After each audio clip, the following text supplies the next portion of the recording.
गाफिल हूँ बेदार करूँगा, हर लम्हा होशियार करूँगा, करते हैं जो मुझसे नफरत उनसे भी मैं प्यार करूँगा।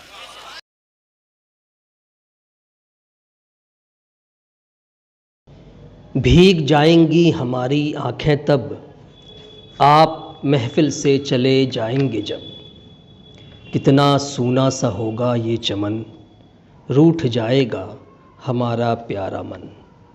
अररिया की संस्कृति, अररिया की तहज़ीब के ध्वजरोहक, जन जन की आवाज़, सीमांचल के दिलों की धड़कन, मशहूर अवामी शायर और स्टेज अनाउंसर हारून रशीद गाफिल साहब को आखिरी सलाम। अलविदा, अलविदा गाफिल साहब। एक गाफिल जो बाखबर रहा करता था।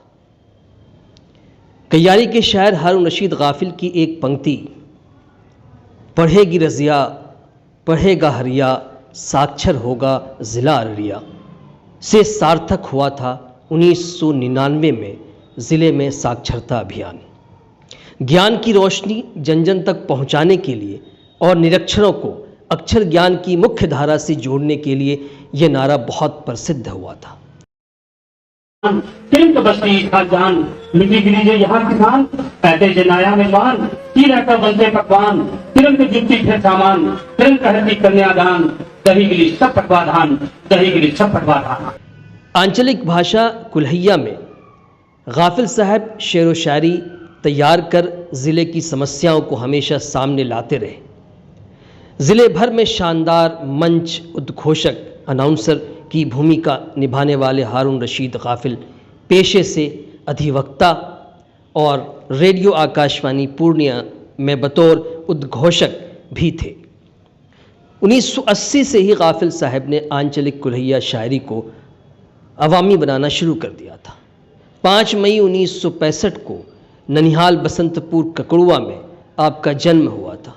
6 दिसंबर 1992 को पूर्णिया आकाशवाणी से उनका पहला प्रसारण हुआ था। 1987 में भी पटना आकाशवाणी केंद्र से उनका प्रसारण हो चुका था।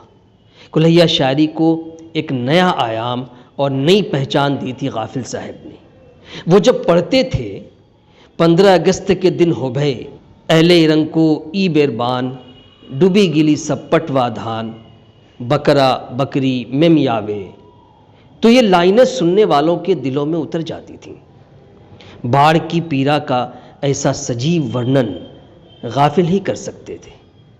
स्वर्गीय डॉक्टर अशोक झा के साथ लंबे समय तक हर सरकारी प्रोग्राम के ऑफिशियल मंच अनाउंसर रहे। सच तो ये है कि मंच अनाउंसिंग भी एक कला है। ये अररिया वालों को गाफिल साहब ने ही सिखाया था। आदर्श मध्य विद्यालय ककड़ुआ के लोकप्रिय स्वागत गान, आप आए इस चमन में शुक्रिया, फूल बरसाए नयन में शुक्रिया, को गाफिल साहब ने ही लिखा था। सद्भावना की भी मिसाल थे गाफिल साहब। अररिया की ऐतिहासिक स्मृतियों और धरोहरों को सीने से चिपका कर रखते थे गाफिल साहब। अररिया की पहचान थे, शान थे। यूं उनका अचानक हमसे बिछड़ जाना बहुत दुखदाई है। पूरी संवाद टीम की तरफ से खराज अकीदत, भावभीनी श्रद्धांजलि पेश करते हैं हम। आलमी शोहरत याफ्ता मशहूर नक्काद हक्कानी अल-कासमी, जो अररिया से ही हैं, बड़ा खूबसूरत उन्वान दिया है उन्होंने गाफिल साहब की शायरी के लिए, गाफिल की बाखबर शायरी। गाफिल साहब न सिर्फ हालात से बाखबर रहते थे, बल्कि वो रिश्तों से भी बाखबर रहते थे।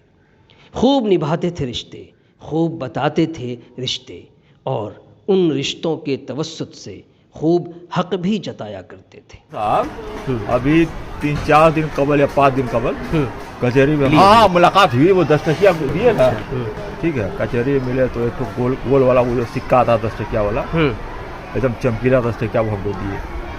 नेक आदमी, नेक आदमी। गजारी घर है और वो यहाँ ऑल इंडिया रेडियो में पूर्णिया में काम करते। जो मानसिक रूप से तनाव के शिकार लोग हैं, इनके बारे में अच्छा रवैया रखें, इनके साथ अच्छा बर्ताव करें और उनको भी अपना अंग समझें, इसलिए कि ये स्थिति कभी हमारे साथ भी हो सकता है और हमारे परिवार में किसी के साथ हो सकता है। बड़े प्यारे थे गाफिल साहब। ऐसा लग रहा है कि गाफिल साहब जाते जाते अपनी एक नज़्म का ये मिसरा गुनगुना रहे हों। इजाज़त दीजिए गाफिल को भी, अब इजाज़त दीजिए गाफिल को भी,